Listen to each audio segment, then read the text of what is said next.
Hello viewers, আসসালামু আলাইকুম। তো কুরআন শরীফের 59 নম্বর সূরা, সূরা আল হাশর। বিসমিল্লাহির রহমানির রহিম।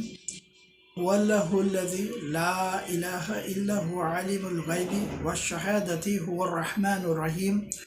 হুয়াল্লাহুল্লাযী লা ইলাহা ইল্লা হুয়াল মালিকুল কুদ্দুসুস সালামুল মুমিনুল মুহাইমিনুল আজিজুল জাব্বারুল মুতাকাব্বির।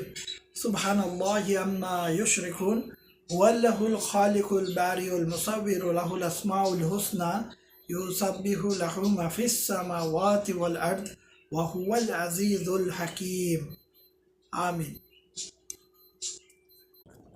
সূরা আল হাশরের এই সূরার অর্থ হচ্ছে, তিনি আল্লাহ, তিনি ছাড়া কোনো মাবুদ নাই।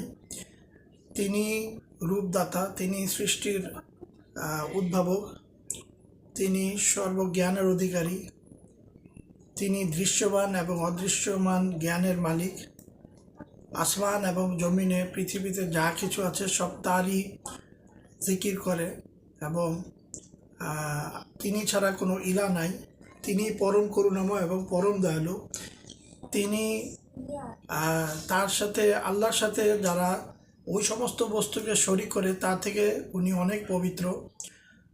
আর তিনি সৃষ্টির উদ্ভাবক, তিনি রূপদাতা, তিনি পরাক্রমশালী এবং তিনি হচ্ছে আসমান এবং জমিনের দুই জাহানের বাদশাহ, দুই জাহানের মালিক এবং সমস্ত প্রশংসার মালিক একমাত্র আল্লাহ। তো এইখানে আল্লাহর গুণগান করা হয়েছে। তো এই সূরার শোনা এবং যে একই সমান সওয়াব। তো সবাই ভালো থাকবেন, সুস্থ থাকবেন। এই সূরাটায় আল্লাহর প্রশংসা করা হচ্ছে, বেশি বেশি এই সূরাটি পাঠ করবেন, অনেক সওয়াব ইনশাআল্লাহ পাওয়া যাবে, নেক আমল পাওয়া যাবে। সবাই ভালো থাকবেন, সুস্থ থাকবেন। ফি আমানিল্লাহ।